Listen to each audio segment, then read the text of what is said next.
On the right side of your screen, former President Biden and First Lady Jill Biden are addressing their family and staff and friends at a hangar at Joint Base Andrews. Let's dip in there for a moment. As you heard me say before, no president gets to choose the moment they enter history, but they get to choose the team they did enter history with. And we chose the best damn team in the world. You are. No, it's because of you. I mean this sincere from the bottom of my heart. Because of you, we got so much done for all Americans. I look down there, my Secretary of State, Tony Blinken, achieved only by his wife who works in reverse. But look, I only hope to look back on these years. Hope you look back on them. The same pride I have of all you've done. You know, I'm proud of is that you did it upholding the core values of honesty, decency, and integrity. I mean, no scandal. I mean, it's incredible what you did. And to represent the best of who we are as Americans, that's not a joke. That's real. Now, I relied on your ideas and resolve and counsel. We also relied on your families. To all your families, thank you for the sacrifices you made. I mean it. For being part of this journey. Every day, I'm deeply moved by all we all did for this country. I really mean it. This is going to mark down just what you did. You know, but the point I want to make today is to make clear my farewell address, as we all do have we have a lot more to do. We heard the inaugural address today. We got a lot more to do.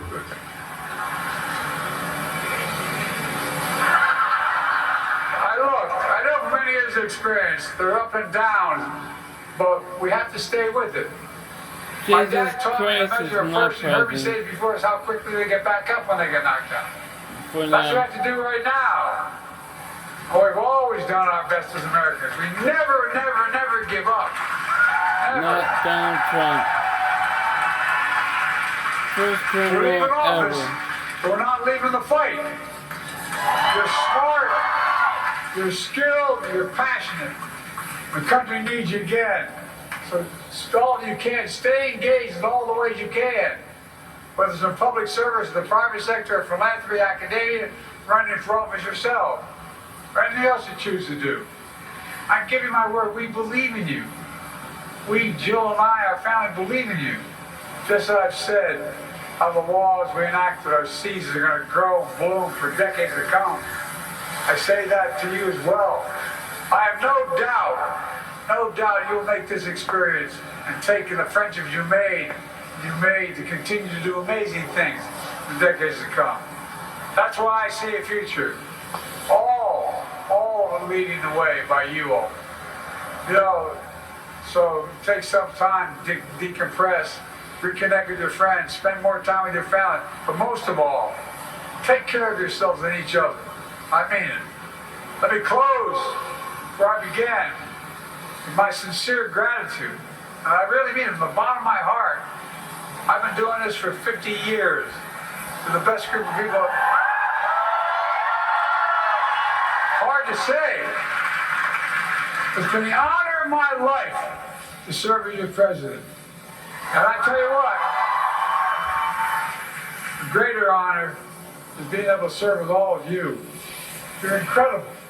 You really are. You really are. Mark my words. History's going to judge what you've done as one of the most significant contributions that's been made by all of America. Look, folks, you know, let me close with that poem you heard me quote before. Seamus Heaney wrote, "Once in a lifetime, the longed-for tidal wave of justice will rise up in hope amidst the rhyme. You made it rhyme louder than it's rhymed in a long time."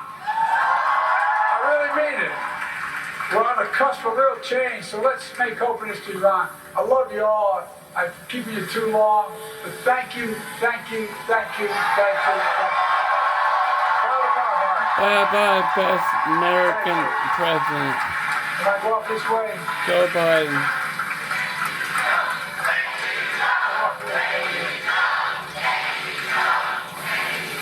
Thank you, Joe. Thank you, Chance Joe. of thank you, Joe, staff and friends and family. of President Joe Biden and First Lady Jill Biden. If we know anything about Joe Biden, I think we can expect, even though it's very cold in that open airplane hangar, that he's probably going to spend quite some time personally greeting people and saying his goodbyes before he and his wife travel on to Delaware. You see Karine Jean-Pierre there in the foreground greeting her boss, White House Communications Director Antony Blinken, outgoing Secretary of State. Jen Psaki, I just have to ask you, having been through these moments, that goodbye to family and friends, that part of the transition is a very informal but potent thing. It's exactly that. And I'm just going to note there's also Steve Ricchetti. I see Mike Donilon, Ben LaVolt. He's basically surrounded. Evan Ryan, who's the wife of Secretary of State Tony Blinken, who he referenced in his speech. So these are some of the people who have been surrounding Joe Biden, not just for the last 4 years, but for some of them for 20 years, for 30 years. And there is, so what you can't exactly see in this picture, and I was here when President Obama left, I was there, is you have a bunch of people who were just a couple of hours ago in charge of essentially the free world in a variety of ways at different levels. And they're all there, many of them wearing jeans and sweatshirts. And they're there because of their gratitude for their time in service, but also to the person who brought them there. And I think what we just saw was quite a split screen, I'm just going to have to say, going from Trump to Biden there. President Biden, not perfect. I don't even think he would say that as a president or as a person, but he has a deep love for the country, for public service, something he's been in for 50 years. This is the end of it for him as well. So I think for a lot of people there, who knows when they will see him next. They may not see him next. And it is a release of time, energy, love, passion, and running at 100 miles an hour. And that's what you're seeing the scene. When I went to President Obama's goodbye, I'm not a day napper. I don't know if you all were. I wish I was. I completely passed out in the car on the way home because you just have given everything you can through the field here. But yes, I would guess he's going to stay there.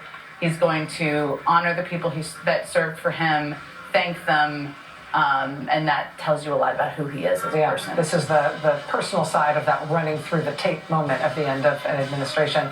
We're joined by Ari Melber and Stephanie Ruhle as well, our friends who have been watching all these proceedings along with us this morning. Stephanie, as you've been watching this, we saw events at the Rotunda. We saw the second inaugural address of Donald J. Trump. We then saw the off-the-cuff remarks that he gave in Emancipation Hall, where he was fantasizing or talking about how cool it would be to strangle somebody, and was complaining about the January 6th committee, really back to very vintage Trump. We now see President Biden saying goodbye. What have you been thinking watching all this unfold? During that second speech, I just kept thinking, all of those tech billionaires, those tech magnates that were right behind him during the inauguration, closer than his incoming potential cabinet secretaries, I wonder what they're thinking now, right? Tim Cook, CEO of Apple, who was never a supporter of Donald Trump before, who was there, right? Even Bill Gates, who wasn't there, but in the last week said he met with Donald Trump and was so impressed. I'm wondering what those people were thinking about that second speech that Donald Trump gave. Of course, they weren't there. You know, he was flanked by Steve Scalise and Mike Johnson, who are, of course, going to applaud him. But those CEOs who are not just the richest people in the world, they're not just typical CEOs. They're not running, Halliburton or Exxon or even Walmart. These are the people that run the biggest communications outlets in the world. And that is who Donald Trump is choosing to have closest to him. So what I'm thinking is, what are we actually going to see? What are we going to hear in the next 4 years, given their amount of control and how much they are now, I'm not going to say in his pocket, but very close to this And president. what's dangerous or bad about that in terms of the rest of the country and our democracy? Just pick one thing. Artificial intelligence is going to change almost every element of our daily lives in the next 5 to 10 years. Donald Trump has never had a position on something like this. And now these people who have huge interest, right? Sam Altman was there. Obviously, Elon Musk was there. Jeff Bezos. They are going to have a direct line into this president. And so remember, tomorrow marks 15 years since the Citizens United decision. What we need to pay attention to in the next 4 years, whose interests is this administration working for? Is it the American people? Remember, Donald Trump wants to take control of the Panama Canal because of China control, yet he's welcoming the TikTok CEO and that company back. TikTok, a Chinese-owned company. Ari. Well, on days like today, we think of what is and not what might be. There'll be many days to talk about what might be. I think what is, what we just witnessed, is the return of Donald Trump as much more of the establishment. When he came in 2016, he was the disruptor. He came in with fewer votes and a Republican Party that was still trying to figure this out. And today, the speech we witnessed, the people attending, Stephanie was just educating us about, tech and business leaders. This is a swing at the establishment. And so he returns in certain forms as, yes, someone who has been convicted, someone who has been documented for certain activities and malfeasance in our system. That's part of our government system. But he also returns having won more votes and with those business leaders and others. So it doesn't sound like an aberration in the hall where he gave the speech.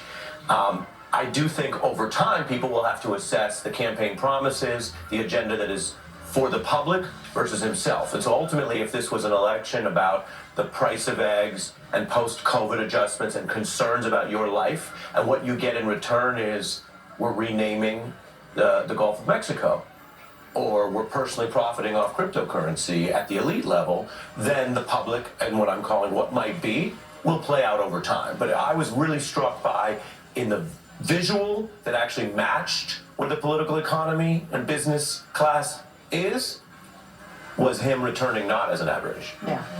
Let's go to Claire McCaskill, former United States Senator Claire McCaskill, who has not only been watching these proceedings unfold along with us today, she's been in touch with some of her former colleagues and friends who were there at the proceedings, including in the rotunda. Claire, what have you been seeing and what have you been hearing? Well, I think really an important point to make and underline it and put an exclamation point behind it is that in Washington, most of my former colleagues know full well this had nothing to do with the weather. I was in the 20s, but it's been in the 20s before. I, along with others who've talked about it, sat out in a very cold inaugural in January of 2009. This really was about Trump wanting to control the image, maybe worried about his hair, but really worried about crowd size and whether or not the crowd size would be big enough with the cold weather to support the ego that he has behind that particular metric. So, what everyone was talking about, one text I got from a senator said, unifying my bleep, and I'm not saying the word. Another one said, same song, different verse. Another one said, low energy and 100% political. But the overriding theme from everybody I've talked to is how he disrespected the MAGA crowd. The MAGA crowd is stuck over in an arena and there's only 20,000 people that could even fit in there. And the rest of them came to town and spent a lot of money. And frankly, he didn't really care about them. He put the billionaires before his cabinet on the dais. And that's what everybody was astounded by, that there seemed to be no, and even in the second rambling speech he gave down in the visitor center, those people in that room weren't the MAGA faithful. They were donors. They were wives of congressmen. They were spouses of congresswomen. They were not what you'd see at a rally. I think the reporters that are on site would confirm that. So he never really thought about the people who put him there. He thought about, what can you do for me now? The MAGA faithful got him there, but now the people who could do something for him are those folks that were sitting right behind his family on the dais. And that's the people that control the algorithms and social media around the globe. Claire, I have to tell you, the speech in Emancipation Hall is still going. Of course it is. It's getting to be Castro-y in here.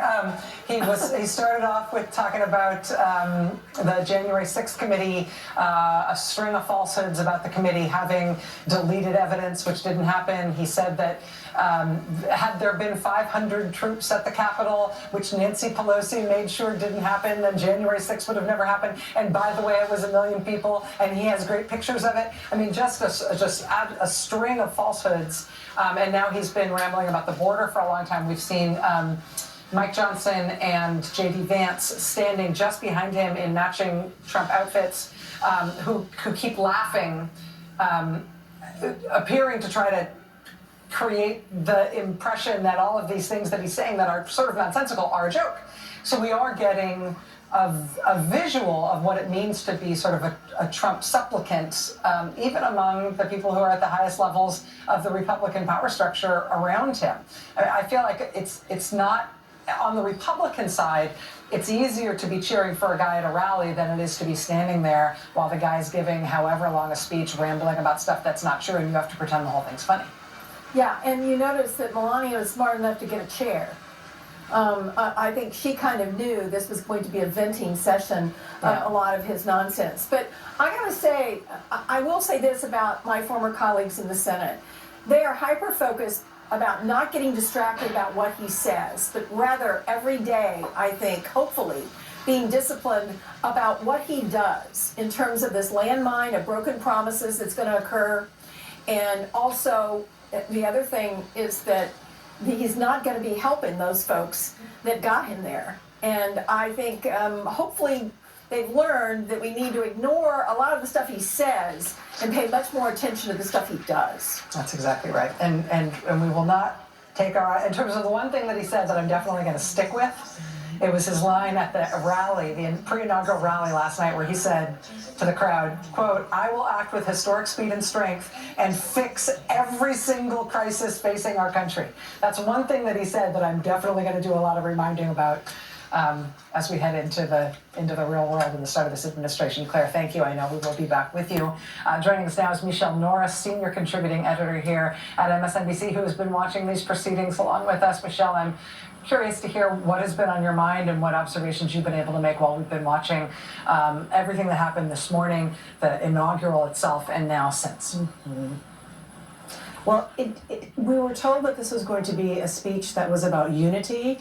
We should just say clearly that it was not. It was very polarizing in the things that he laid out, and that was made even more clear when he went downstairs to the visitor center. Rachel, it feels almost like he is presenting himself as both the arsonist and the fireman, painting this picture of America in decline and presenting this picture as if he is the only person, that we are all in a house that is burning in some way, and he is the only person that can put the fire out. And making a lot of promises, as you noted in the rally last night and then again today. And some of this is going to be very hard for him to carry out. You know, it's not easy for him to create a department without the help of members of Congress and the Senate. And it's not clear that they are on board for a Department of External Revenue, for example. But I'm also thinking about the coincidence on the calendar, I guess we could say the collision on the calendar, of his inauguration happening on the same day that we as a nation commemorate a civil rights icon, Martin Luther King. You know, to hear someone in that overly performative resuscitation of Dr. King's speech almost felt like trolling. When Donald Trump said that he is going to try to create an America that will live up to Dr. King's dream, and at the same time talking about changing the name of Mount Denali, at the same time talking about removing diversity efforts, at the same time presenting a cabinet that probably has the most questionable qualifications and is the least diverse that we've seen in some time. And you know, Dr. King said in his last book that was based on a question: where do we go from here? And I think that that's the question that we face as a country. In Dr. King's case, the second part of that title was chaos or community. I'd like to think that we'll reach for community, but we're going to see a whole lot of chaos. And that's going to happen right away. Donald Trump is going to go, and before he even gets back to the White House, it's reported that he's going to sit at a desk at the convention center and start signing these executive orders. Lawyers are already rolling up their sleeves because there will be significant legal challenges when he talks about removing birthright citizenship. That's not something that he can just easily do. It's in the fortunes of protection provided by the 14th Amendment. So I think that we're going to have to figure out as a country how to take a deep breath, and as individuals and as communities figure out what kind of country that we want to live in. And we're probably going to have to dig deep and figure out how to fight for the things that you believe in. And given what he spelled out today, it probably is going to be a significant fight. To that point, Michelle, as we have been talking even before his second speech started, which is still ongoing right now. He's still talking in Emancipation Hall downstairs at the Visitor Center at the Capitol. Public Citizen and a number of other groups have already filed the first legal challenge to one of the announced actions that he talked about in his inaugural, to the creation of the Department of Government Efficiency. They've already sued him as of essentially immediately upon him becoming president, challenging his ability to do that. So yeah, that chaos and community and that bifurcated reality ahead of us. We're already seeing it play out. Michelle Norris, thank you. I know we will be back with you. Joining us now from the U.S.-Mexico border in Otay Mesa, California, is our own Jacob Soboroff. Jacob there as the new president, as the 47th president, announces a state of emergency is officially now in effect on the border. Does it feel like an emergency where you are standing?